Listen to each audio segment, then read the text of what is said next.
If you like the sweet science, get ready to talk boxing on the Gloved Fist podcast with top boxing writers Frank Latirzo and Jack Hirsch. Frank, a former amateur boxer out of Philadelphia, writes for NY Fights and can be seen on the Boxing Channel. Jack, an amateur boxer who competed in the New York Golden Gloves, was a 6-term president of the Boxing Writers Association. And now, here's Frank Latirzo and Jack Hirsch. And we're back. Welcome to Gloved Fist. My name is Frank Latirzo, former writer, full-time, mostly observer, joined by former 6-term president of the Boxing Writers Association of America, Jack Hirsch. Jack, how are you tonight? Coming from Madison Square Garden. Is that what it looks like? Unmute your mic. Unmute your mic. I can't. We keep hearing Madison Square Garden's the mecca of boxing, but come on. I mean, how many big fights at the Garden? I mean, we get them from time to time still, but I guess the richest history of any boxing arena in the world would still be Madison Square Garden because of the quantity of big fights in the past. This weekend, Frank, okay? Jay Apatia, I meant to talk a little about him. I saw the replay of him beating Glanton in the cruiserweight bout today. But the tug of war that's going on in boxing now, the soap opera effect, I'm more interested in that than most of the fights.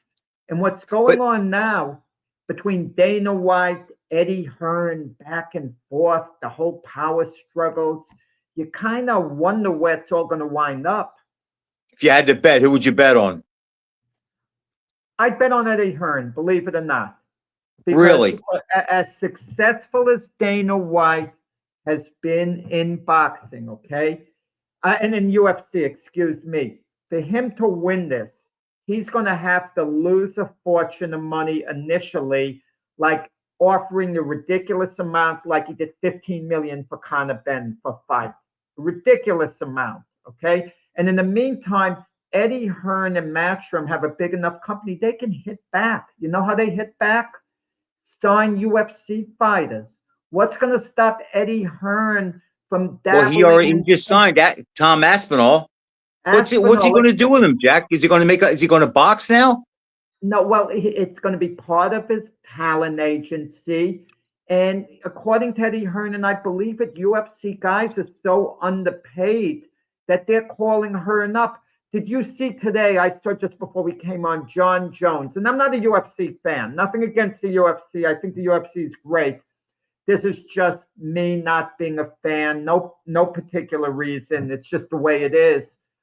But he's mad at Dana White. He supposedly temporarily retired, but then quickly said he was still coming back. He's being lowballed in his office, and the UFC guys get paid ridiculously. But Jack, John Jones is a little bit of a wacko, and he gets hurt. He pulls out of fights. He fails drug tests. Dana White's not the type guy that will tolerate that, no matter how big of a star he is. And I happen to agree with Mr. Bergman. I will bet on Dana White because, Jack, I believe he's a more forward-thinking guy. That's what the sport of boxing needs. I think he can relate to fighters better than Eddie Hearn can. And I believe he can outwork them too. And I think he has subordinates under him that are helping him. I will bet on Dana White to come out in that battle. Dana White can only win this battle if Dana White is willing to initially lose a fortune of money. If he has a fortune to lose. Okay, but people with a fortune don't like losing a fortune. Compare it to owners in other sports, okay? They're not going to just throw filthy money at every free agent. But Jack, if it's an investment to get bigger down the road in forward thinking, then it's really not throwing money away. But it is. But there's the other element involved too, Frank. And we're living in a different era. Like you and I discussed on the phone, even you and I are changing the way we are going to talk about things a little bit. We're going to try to adjust to this era, even though it's not the era we came up in. That's pure boxing. The sanctioning bodies, as much as we may have despised them in the past, They mean a lot to these fighters. They have a is place, Jack. torn, but Opatia's torn. The IBF stripped him of its title. And you want to know why they stripped him of his title? Because he was fighting Opatia for the Zuffa boxing belt. Now, Dana White's concept is good.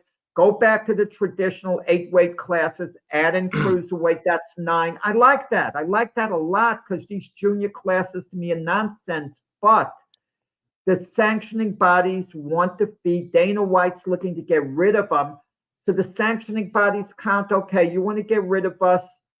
You know, we're not going to recognize these fighters as being universal champions. And that's what these fighters came up on. An Opatia's press conference before his fight, they held the Zuffa belt prominently. And I heard the IBF belt was all the way in the corner.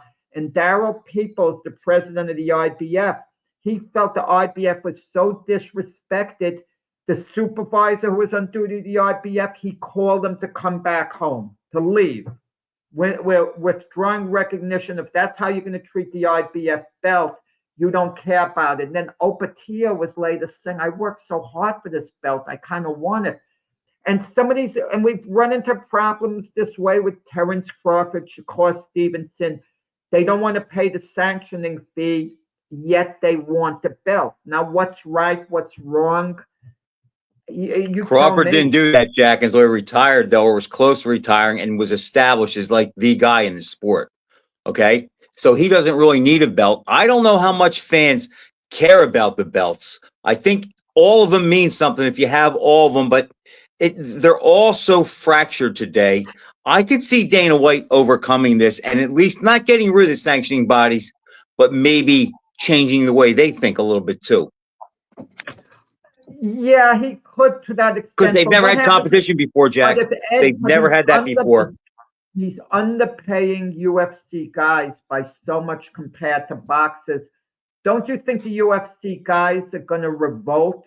If you're the top UFC guy and you're getting paid $600,000 a fight, is that about what they get paid in the big mega fight, the UFC?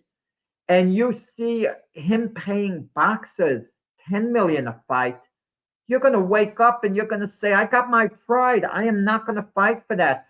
So what's Dana White going to keep doing? Keep getting new talent all the time at the UFC? You know, you need stability. Have you noticed, Jack, even that audience, and I have some huge buddies that are huge UFC fans, and even they have had their interest a little bit depleted lately because of some of the shenanigans, the failed drug test. You have to pay for everything. Now, look, it gets more exposure than boxing, but even that has dropped a little bit over the years. It isn't quite what it once was. And what's funny in that sport lately is it's women that pretty much carry that sport now. I mean, with Rousey coming back, Gina Carano coming back, big fights like that, they're going to draw. So I think Dana White's going to be a player. But what do you think about Opatia? Because what I saw was pretty good boxer, nice jab, decent power. He was hitting a blown up light heavyweight, basically. He says he's going to be a heavyweight. And you know what, Jack? We've seen this movie before where guys have been pretty good cruiserweights and have come up to heavyweight and had success. I mean, Usyk, Holyfield, David Haye, we've seen that before. So, and in a talent shallow pool like today's heavyweight division, I know that's said all the time, but in a talent shallow pool like they have today, if he can box and he has a chin, he will make a name and make some money. Well, he needs a big fight to make a name, and that there will be a big fight out there. Because on May 7th, David Benavidez is fighting Gilberto Ramirez. Ramirez, very good fighter. Former light heavy. Benavidez, more likely than not, is going to win that fight. The odds are he will. And David Benavidez, Frank, as you well know, is close to being a major star. He's not a major star yet. He needs that one mega victory to get there. That Canelo would have been the mega victory if he got that fight and took care of business, but that never happened. J.R. Patia, according to Boxing Insiders, know how good he is. And the only way Benavidez gets to the short list of the pound for pound best and is considered a breakout star, he's got to beat someone like Dimitri Bivol or Apatia. And one of them, and I have to believe Apatia would take the fight with Benavidez. He wouldn't. I think there's no doubt about that. At cruiserweight. At cruiserweight. And guess what, Frank? Benavidez is no lock to win that fight. I agree. Apatia is capable of outboxing him. And if Apatia outboxes him, guess what? Apatia is one of the big names in boxing suddenly if he beats Benavidez. Jack, I agree with that. And if you think about Benavidez, it's kind of a shame that think of the big fights he missed out on. He never got Canelo, which looking back now, he might have gone off as the favorite.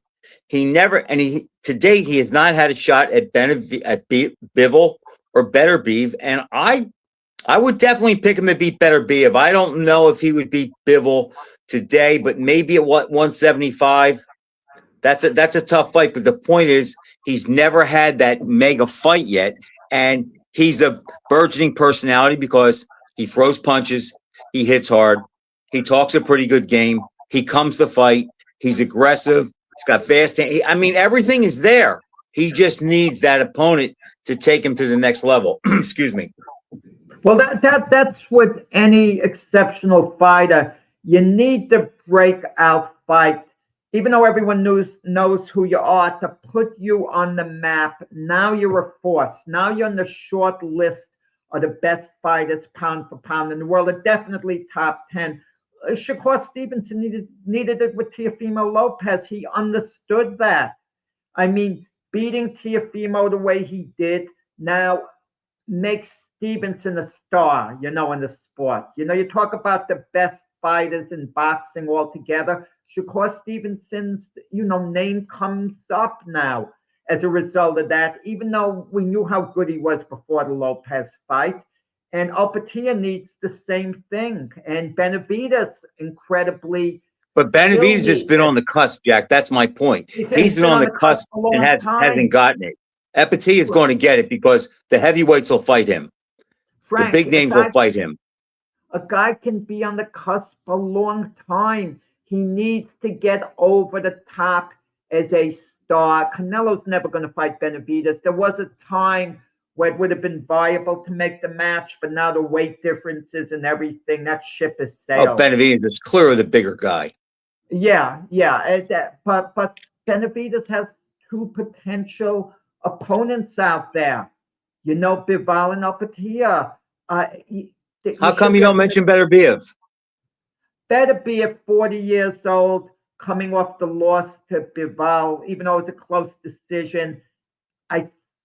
I don't want to say he's past his best, but I can't imagine him being any better than he was in the Bivol rematch. Okay, fair point. I'm along the line. I just wondered why you were saying it.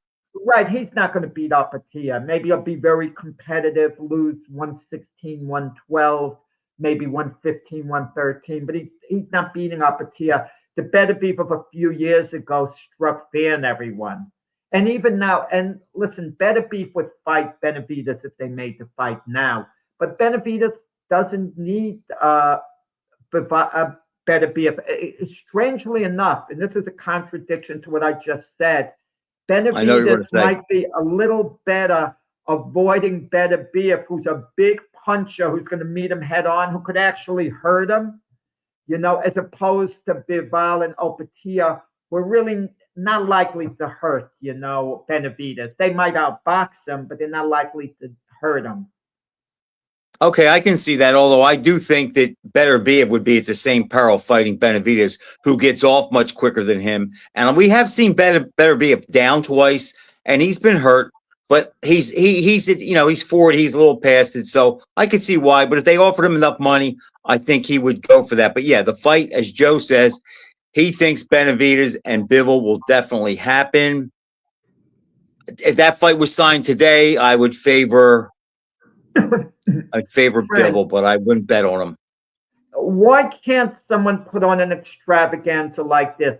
We're talking about the four guys. We're talking about Opatia, Benavides, Bival, and Beterbiev. Let any two mix and match fight one another and let the winners fight.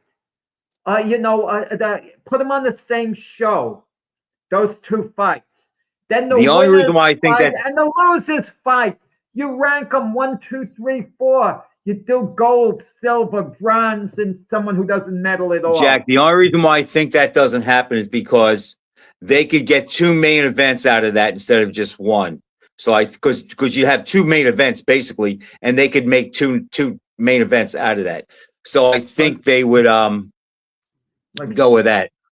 Frank, you didn't. I don't know what you're doing now lately with the Zone having a monopoly.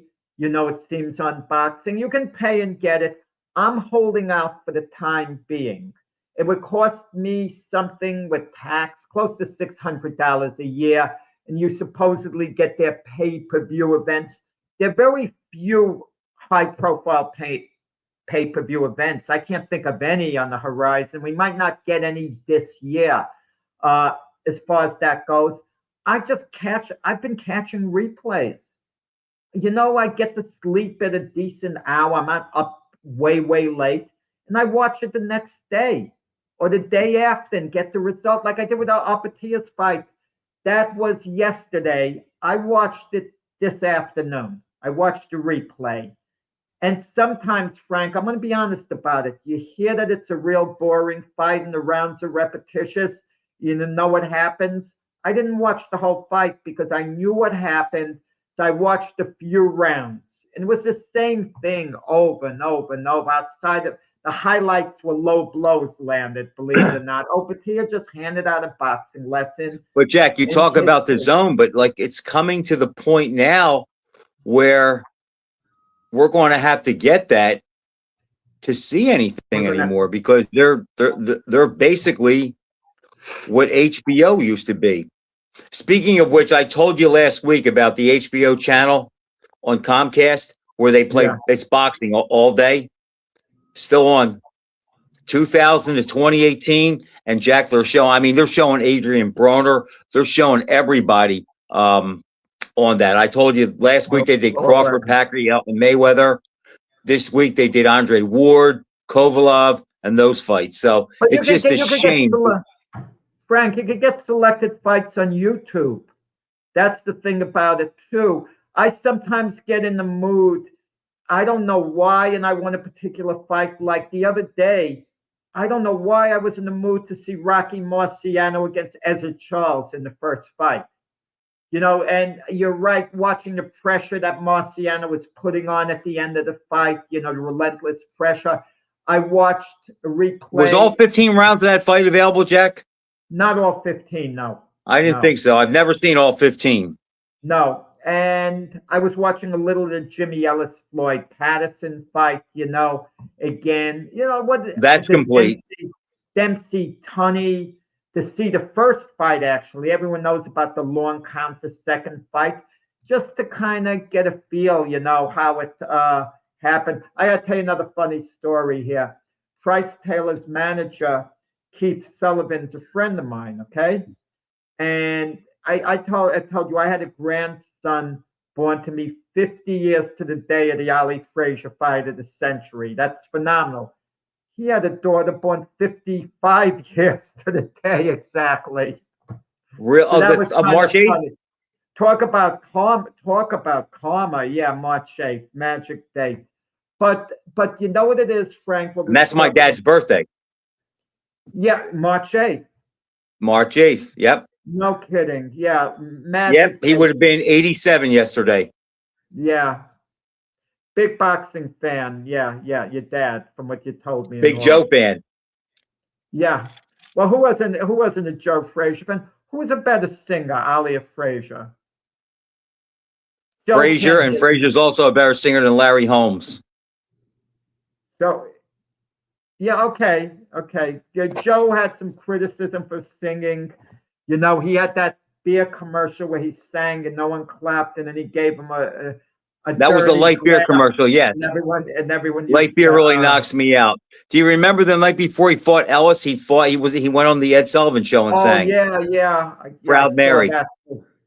Yeah, yeah. I saw him perform once in Brooklyn at this place, the Camelot Inn. So it was kind of cool seeing him on stage and all. We were talking during the week, Frank, how on a show like this, we got to make a little adjustment, even though we don't care to. Certain fighters like Ryan Garcia, the young people know him. I prefer to talk about Tommy Hearns, Willie Pep, the fighters we talked about before. But we're living in a different era, and we've got to kind of come aboard. I mean, we could complain the way our buddy Russell Peltz does, the great legendary Philadelphia promoter, about boxing not being the sport that we grew up in. He's right, it's not. It's not coming back to that point. But nothing is what we grew up in, Jack. Boxing does not cater to guys like you and I, or even younger hardcore fans. It's not our age so much. It's not our age. Well, maybe it is to an extent, because I can't imagine young hardcore fans the way we were when we were younger. Okay, we would go to the fights, and it would be about the fights. It wouldn't so much be about the personalities. The personalities always entered into it a little bit, the entertainment value. I get it, but it was about the fights. But Jack, the difference is during our time, and if you remember back in our time, the Dick Youngs and the Dave Andersons and guys of that ilk, they tarnished the sport all the time. And back then they were fighting, but they thought all the fighters sucked back then compared to the old school guys. The difference today is, like you talk about Ryan Garcia. Ryan Garcia does. I'm mystified why he's such an attraction. I was mystified over Mayweather the same way, but I'll say this: Mayweather at least fought. If Ryan Garcia fought 3 times a year against some good guys, I could see getting more interested in him and following his script. But you just can't blame Ryan Garcia. Tank was another one. He was busy for a while, but he's going to go away probably for a while. Teofimo's probably going to disappear now because he lost and he doesn't want to show his face. I mean, so it's like these guys don't. Teofimo Lopez has been going all over. He's been around. Okay. Yeah. But Jack, it's like and Ortiz and Boots. I mean, I've said for the last 3 years, Boots could be this era's Terrence Crawford. But it's like he was quick to get to 27 fights. No, he don't fight. Yeah, but that you're right completely. Boots is waiting on Virgil Ortiz. I mean, Boots hasn't been a busy fighter in general. Boots is looking for his breakout fight. If he fights Ortiz and he wins decisively, Boots becomes a star. Right now, and he'll be twice as hard to deal with. But right now he's just another guy who has tremendous talent, a big deal. Right. That's what we talk about, his upside. The guy could throw 101 miles an hour. I don't give a darn the guy, a quarterback, has the best arm in the NFL. If you're not accurate, we have to see how good he really is. At bottom line is, Boots Ennis has to deliver. I understand what's going on with Ortiz and Golden Boy and the whole thing. And money does enter into it because according to Ortiz, he's done with Golden Boy. He's done with Golden Boy, but a judge, at least temporarily, sided with Golden Boy. And these things could backfire. Sometimes they don't. Terrence Crawford held out a while. It turned out okay for him at the end. Because he lucked out and had 2 opponents, Jack. That was it, though. If he didn't have 2 big opponents to slay, it wouldn't have turned out so good for him either. But Andre Ward held out when he had a problem with the Goosens, and it ultimately turned out okay. But Mikey Garcia, his career got wasted.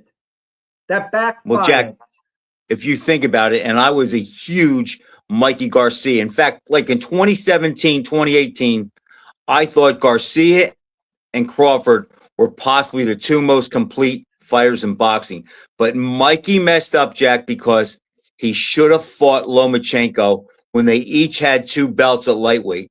But what he did is he made such a terrible decision. He got paid well, and I'm glad for him, but he basically threw his career away when he went up and he fought Spence. There was no way he could win that fight.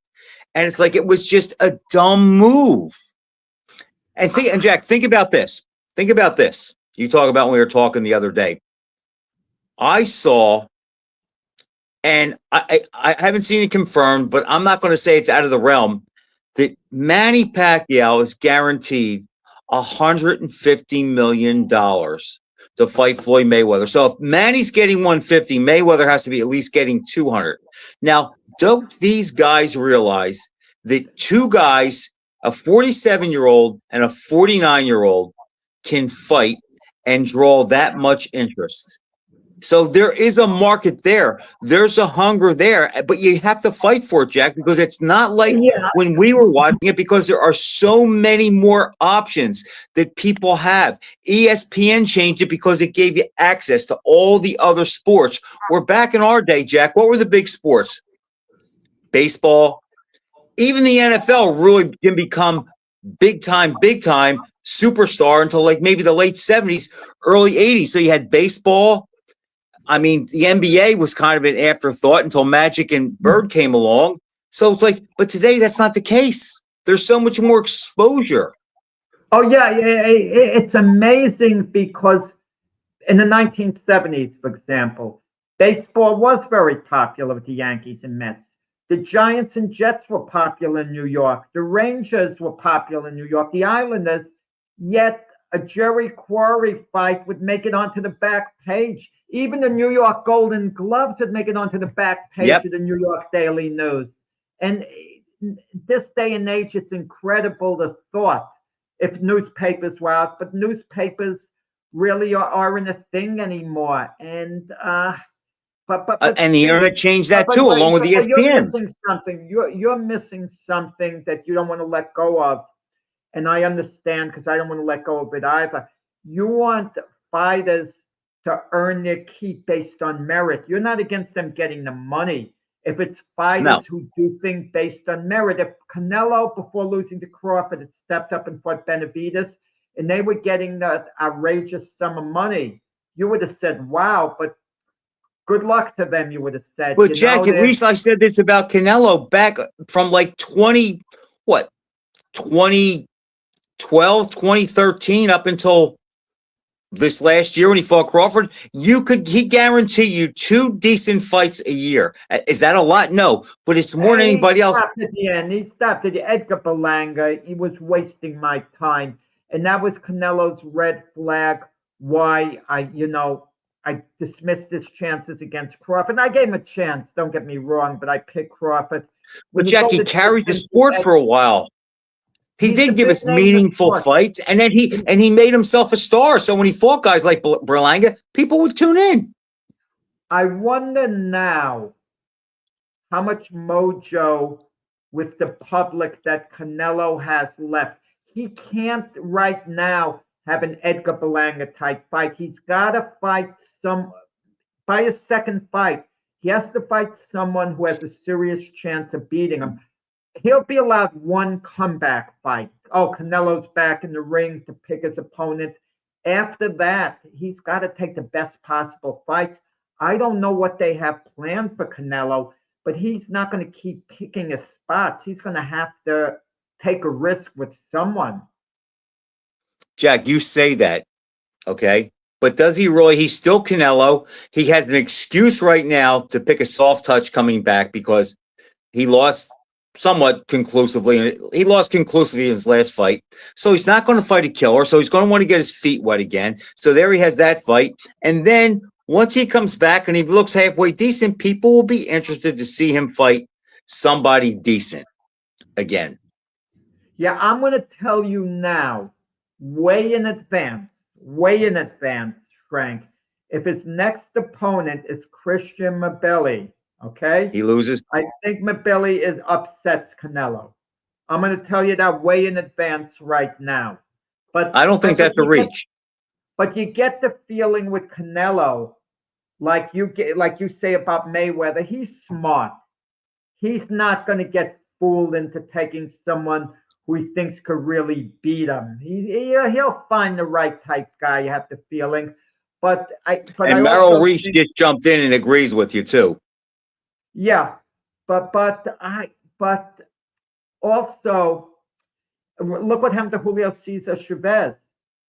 Frankie Randall slipped under the radar with him and upset him. But It happens. But Canelo at some point is going to have to take a chance again because I think the people backing him, Turkey, so on, they're going to want a big Canelo fight. I mean, who it might be against, I just don't know at this point. But he's at the point, Jack, where he could basically pick, and it'll do big money. The question is, when does he get out, and what is his end game? I mean, he's what, 35 now? You know what? It's crazy that could actually happen, and no one has talked about it. Canelo has a soft fight. Mayweather beats Pacquiao. I knew you were going there. I didn't even know I was going there till the second because it hadn't even entered my mind. And Turkey gives Mayweather 400 million, and Canelo 250 million, and tells him to fight. But someone mentioned this to me, and this is an X factor that could affect boxing. We don't talk what's going on in the world, politics, any of that. We stick strictly to boxing. But what's going on in the Middle East, is enough money being burned by Saudi Arabia that the money won't be there to spend on boxing. That's a fair point. Yeah, that's a fair point. And if that happened, wow, these guys aren't getting the big purses. But what we said early in the show, Eddie Hearn's a great promoter. He's got a big stable of fighters. Top Rank doesn't have a TV deal. They have a really good stable of fighters. PBC, they still have their fighters. I mean, Dana White, for him to get those fighters away, he's going to have to pay them a ridiculous amount of money. And I'm not convinced. I'm sure he realizes that, Jack, and that was part of the negotiations for him to get those guys. Yeah. Well, but is Dana White going to think, okay, I'm going to lose 300 million, but I'll make the 300 million back? And these guys have that's a lot to ask somebody to lose. I don't know about that. But these guys, for the most part, are going to have contracts with their promoters. They can't just go over to Dana White. You saw what happened with Oscar, with Boots. Maybe the judge will rule for Virgil Ortiz. They're going to arbitration. Maybe it'll work out for Ortiz. Or maybe another issue with the sport. We're talking about judicial judges and not boxing judges. Yeah, but I mean, I don't have an opinion there, a solid opinion, because I don't know enough. If Virgil Ortiz can get a 10 million elsewhere, and Golden Boy wants to give him 3 million, I would think a fight with Boots Ennis would be worth more than 3 million to him. It would be he won't fight for that money, which is a shame. Right. But supposedly they're offering a percentage and this and that. I don't know the exact amount on that, but yeah, we'll see. It's just a shame, that we have to talk about what network are they going to fight on, who's going to promote it, who's suing who. I mean, I know that went on in other eras too, but it occupies too much of the time and conversation now with this sport. Yeah, but right now, if you look at Top Rank, even though they have a good stable, they don't have a TV deal. Their fighters are fighting on other promoters' platforms. They're kind of like farming them out. PBC, they're doing the Benavidez, Gilbert Ramirez, fight May 2nd. They're going to have that show. So that's good. Devin Haney's fighting Raleigh Romero, apparently. I forgot the exact date. But that's, I think, in May. That's going to be at the Barclays Center.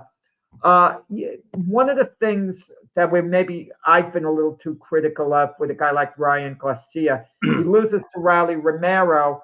So I said, well, he shouldn't get this and that.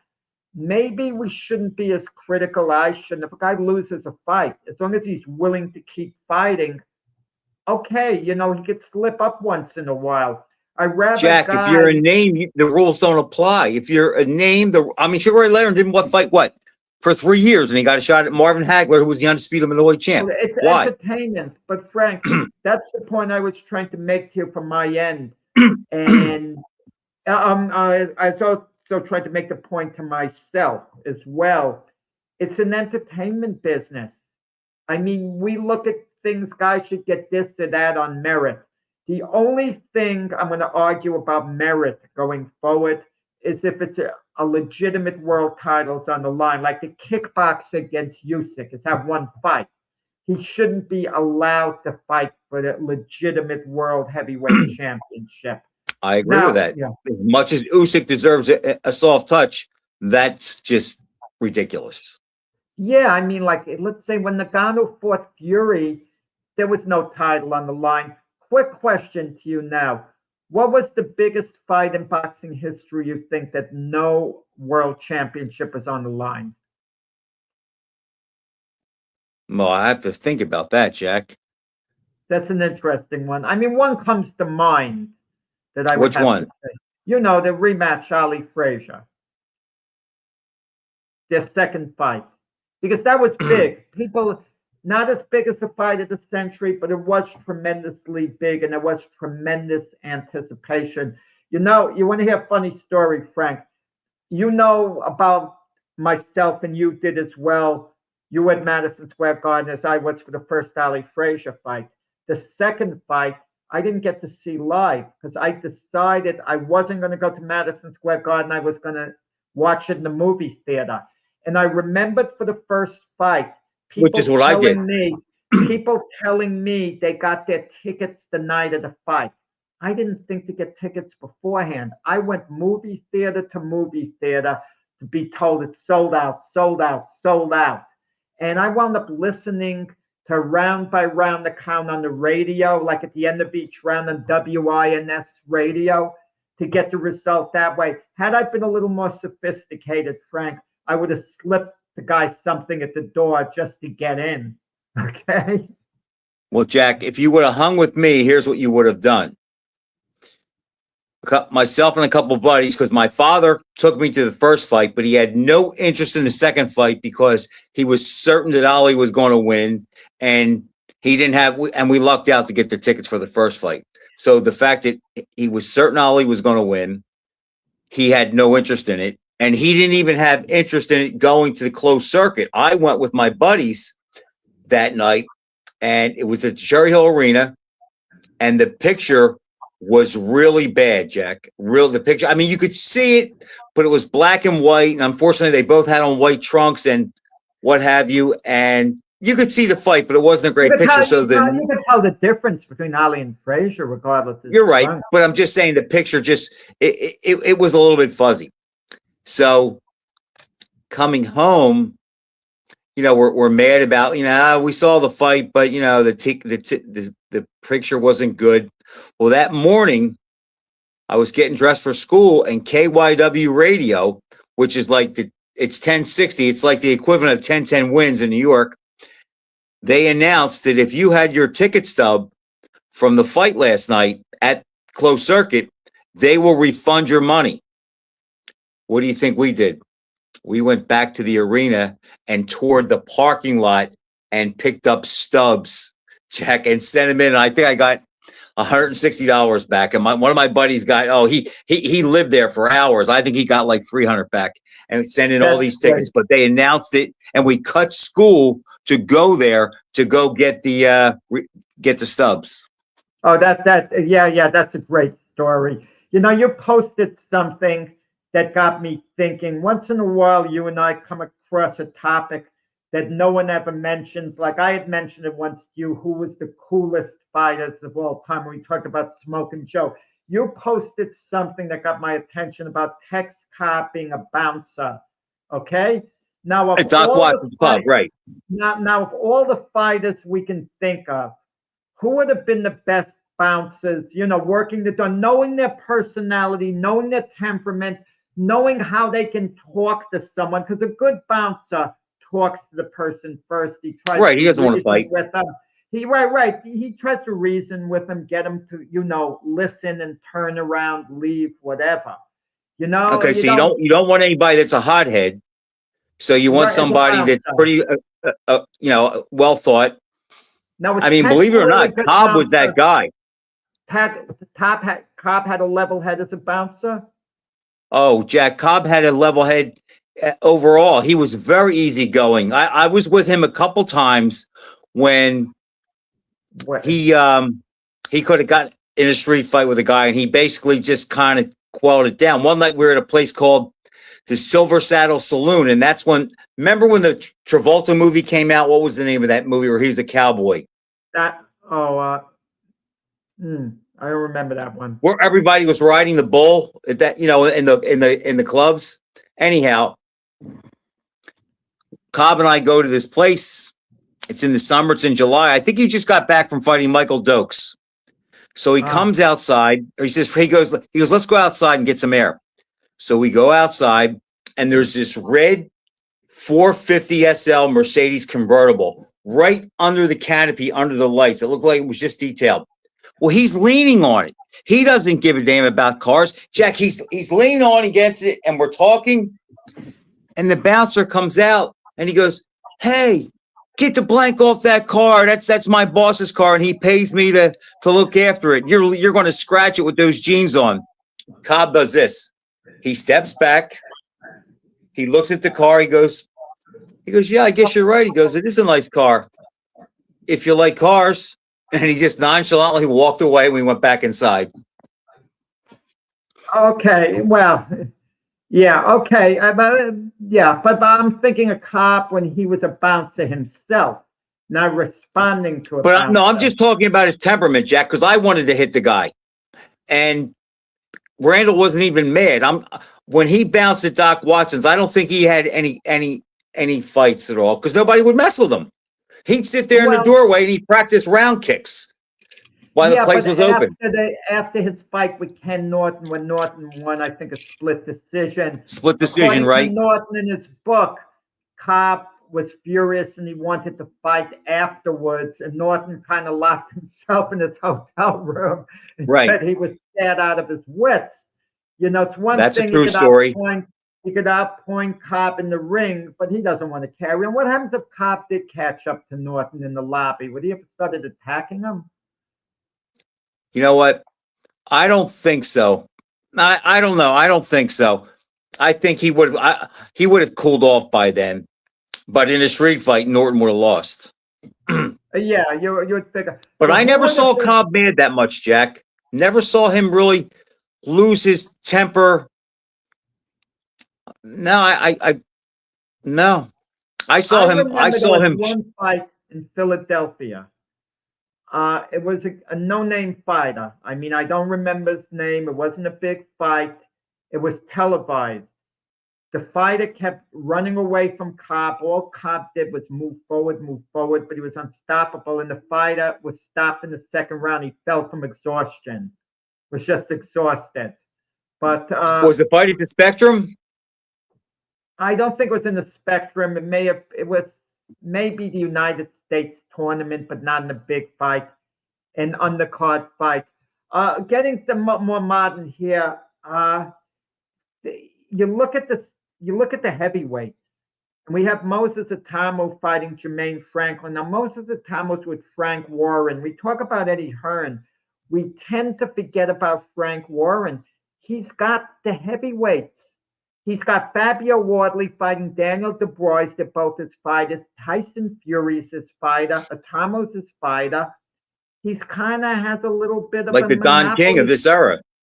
Yeah, a kind of a little bit of a monopoly. But Eddie Hearn counters with a good point. Eddie Hearn says he promotes all over. Frank Warren is a great local promoter in England, but he doesn't promote as much globally as Eddie Hearn does. And, and Eddie Hearn, let's face it, it's a more interesting interview.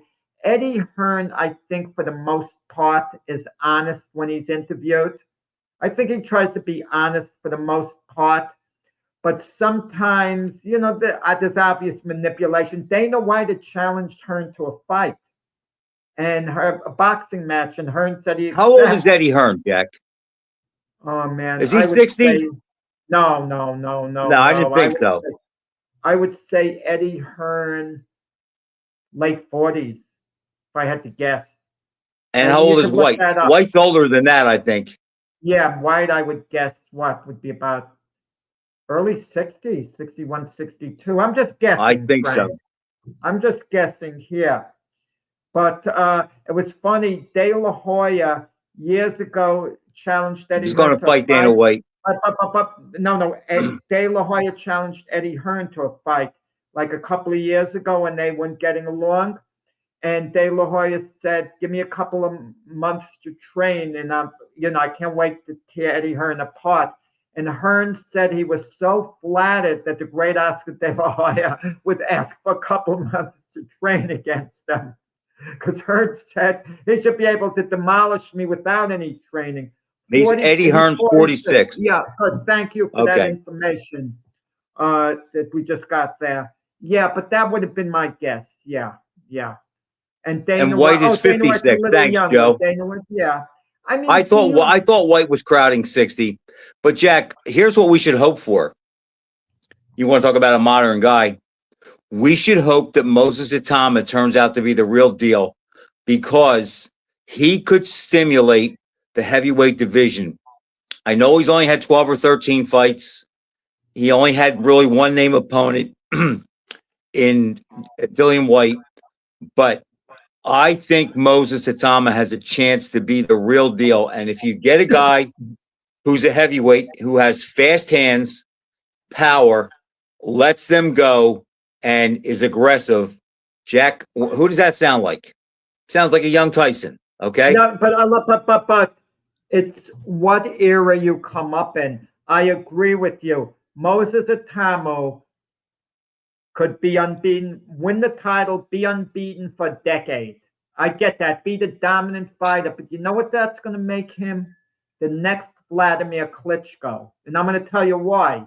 Because by the time Itama gets on top, Fury's going to be on the way out as a serious title contender. Daniel Dubois, Fabio Wardley, whoever loses the fight isn't a serious threat. And the winner of that fight won't be a serious threat to Itama if Itama's as good as we think they are. And Usyk, we don't know how much longer he's going to stay in his prime. That Usyk is the X factor. Usyk might be able to fight really well for 2-3 more years, but you want to know something? Itama could buy this time a couple of years more. I'm going to tell you why you're wrong about Itama and why the Klitschko comparison doesn't work. Because Klitschko was not exciting. After the Ross Purity fight, he fought like he was scared to get hit. He protected his chin. Itama is an offensive guy. I'm sure he doesn't hit as hard as Klitschko, but he's an offensive-minded guy who will let his hands go. So, and again, sort of like the Tyson menu before, where even if he's fighting guys that they're overmatched by him, he'll be exciting in exposing them and getting rid of them. Where Klitschko, if a guy wasn't that good because he fought with trepidation, a guy could go 6, 7, 8, 9 rounds with him. That will not be the case with Itama, and I think that'll be the difference. Well, Itama, the thing is this: he needs a Larry Holmes, what Holmes was for Tyson. He needs one of these big names like Fury, Anthony Joshua to get on his ledger. Knock out one of those. He's got to stop Fury, Jack. Stopping Anthony Joshua will not cross him over. He's got to stop Fury, just like Holmes was never stopped until Tyson. We're going to start drawing comparisons immediately with the Franklin fight, because Franklin went the distance with Joshua in the Joshua comeback fight. Joshua won decisively, but Franklin was a pest, a real pest. He never hurt. Itama's going to knock Franklin out in the first round, Jack. Yeah, I'm not. Yeah, I wouldn't be shocked if it happened. Okay, I think he does stop Franklin. Yeah, early. That's my feeling. But if it goes to distance, the shine is off Itama. If he goes to distance. Oh, absolutely, absolutely. But if he if he stops Franklin at any point, yeah, he's still the next big prospect, even if it takes him like 9, 10 rounds. Just get him out of there because people are going to compare to Joshua and say, well, at least he stopped him. People love doing these comparisons. Absolutely, Jack. But I'll give you a fight. Speaking of the heavyweights that nobody's talking about, but I actually have some interest in it, and that is Richard Torres and Frank Sanchez. Oh, yeah. Yep. Torres is, he's on that cusp now of being a solid ranked guy. Frank Sanchez was the flavor of the month for a couple of years until who was it that exposed him? Cabell. Yeah. Cabell worked him over. So he's going to want to get back. Excuse me? Frank Sanchez has the slowest moving feet of any semi-top heavyweight. I agree, Jack, but he's a good boxer with pretty good power and fundamentals. Yeah. And Torres comes at you, so Sanchez will not have trouble finding him. I think it'll make for a good fight, but I think that Torres is going to win, and that'll be his arrival. Yeah, but it also makes you think, what's taken Torres this long? I think that fight's on the undercard of Fundora. Of Sebastian, it is, right. That's why I brought it up. Fight. That's a good fight. Fundora Thurman is an intriguing fight in a sense. Well, Fundora is only intriguing because he's friggin' Magic Johnson, the way how big he is. No, but it's intriguing in this sense. If Keith Thurman is close to being what he was, he's a serious threat to, beat Fundora, and I believe he would. If he's the guy that beat Sean Porter and Danny Garcia, but he can't be that guy, Jack, because he wasn't that guy against Pacquiao in 2019. Torres too, it's taken him so long. Now I would understand if he didn't have much of an Jack, how many fights has Torres had? He's a silver medalist from the Olympics, so he had experience by the time he turned pro. He had an. All right, let's see. Let me see how many fights he's had as you're talking. Go ahead. He hasn't had many. He's had what? Around 15 fights, or thereabouts. I'm gonna check it out. Yeah, but Richard Torres has had 14 fights, 12 knockouts, and he last fought November of last year, TKO first round. He fought twice in 2025. So he slowed down a little bit, but this 14 fights, Jack. If Torres wins this fight, he'll probably be in line, my guess is, and take a chance at the winner of Fabio Wardley and Daniel Dubois, something like that. To kind of get an opening, right? Like that. But they he fights for top ranked Torres, and he's been they moved it slow. He turned pro in March of 2022. Let me tell you these great prospects heavyweight. What's the name? Anderson. Oh man, Jared Anderson. Anderson, right? Jared Anderson was supposed to be the future of the heavyweight division. And then he fought Piccoli. He only fought once since. Piccoli, he fought with a lot of heart against Piccoli, but he got stopped. And then Piccoli, I was thinking this guy might be an absolute monster based on how he looked against Anderson. I thought Piccoli maybe could be the next Ibuchi. That was my thought, perhaps. And then he gets stopped, by Joseph Parker. And I know we heard he didn't have time to prepare, but then he lost the fight after that. So, Joe, I knew you're right about Fundora. Right, you say there's a chink, but he did get hit with a lottery shot. The only time. Yeah, and he was killing. He was killing Mendoza until that shot. Joe makes a good point, though. That's a red flag. We don't have enough evidence that Fundora can't take a good punch. But that one time he got stopped, he's gotten hit big shots in other fights that didn't stack him or hurt him. And I'm not confident Thurman mixes it up or throws hard enough to land that shot.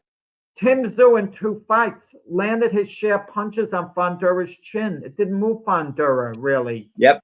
But that one shot where he got stopped by Mendoza, It makes you think. And if that it was a happened shot. once, if it Yes. happened once, could it happen again? And sometimes I mean, it could always happen again, but I don't think Thurman's the guy to do it. I think Thurman is going to look old in this fight. I think he's going to be troubled by the style.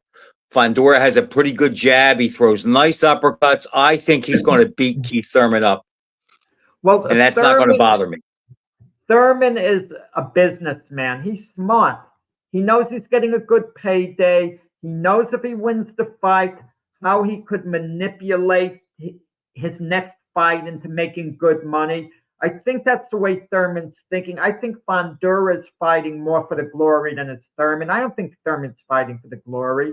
I think this is a business proposition to Thurman. I agree. That's why we need Fundora to beat him up. Yeah, and you look at Tim Tszyu, I mentioned a moment ago. He loses what, 3 fights, and now they're talking about him being in a big fight against maybe Errol Spence. And But that's a good fight for him, Jack, because he's fighting another guy that's damaged. So that's a winnable fight for him. Yeah, but at least with Errol Spence, we can give Spence a pass losing to Crawford the way he did and being inactive, because before that, Spence arguably forged a Hall of Fame career. He really paid his dues. But he's not the guy now. He can't be that guy now, Jack. He hasn't, it's 3 years. He took such a shellacking, and then he sits on the, on the shelf for 3 years. Who knows where his head's at and where his heart will be if he gets in a tough battle the next time he's out there. You just don't know. So but he's not that guy. Yeah. In the couple of minutes we have left, we should do this earlier. I love linking fighters to maybe football teams or football players. I mean, who would we compare Errol Spence to now? I think it would be a veteran player, who's about 35, 36 years old. They signed him on a 1-year deal. Who would we compare to who? Nick Foles is Thurman. I mean, is Spence.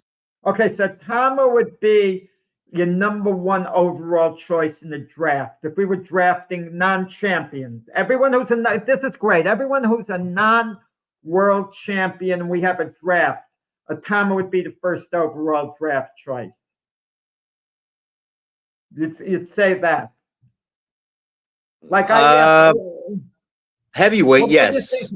Maybe it's easier teams. Like, you were a little hard on your Miami Dolphins in the past show. I asked you to compare him to a fighter. You said Joe Hip. That's getting a little. But that was a joke, Jack. I was joking there. Dolphins, maybe they're like Tex Cobb being a threat in the heavyweight division. A little prettier version of Tex Cobb. The Dolphins are a team that would be a fighter that teases you, gives you a little hope, but every time the money's on the table, they find a way to lose. And I got one for you. So who would that be? Wait. Say that again. You're asking me? Yes. Who would that be then? They tease you. You think they're good. They have some ability. They show signs of looking really good, but every time they step up and play a winning team, they get beat. I don't know. I was thinking in terms of other names. I'm getting ahead. I can't answer that question. I don't know. Canelo, is he the Philadelphia Eagles or is Mayweather the Philadelphia Eagles? Where you always say they're going to win it. You just know it. Like, you're so sure Mayweather's going to get a decision no matter what against Pacquiao. Like, you feel the Eagles or Ohio State is going to get through. The Eagles are Mayweather only what Mayweather would have been if he would have taken some risk. A lot of big wins, but some losses. Who is Canelo, you would say? That's a good... Is he the Buffalo Bills? Jack, it's funny you said that. And it's not fair because he's won championships and the Bills haven't. Well, everyone wins championships. But I did think of the Bills. To be the absolute I did think of the Bills. Fighter, pound for pound. Yeah, funny. Okay, we got to explore this another time. It could be, sometimes fun doing a little bit the comparisons, Frank.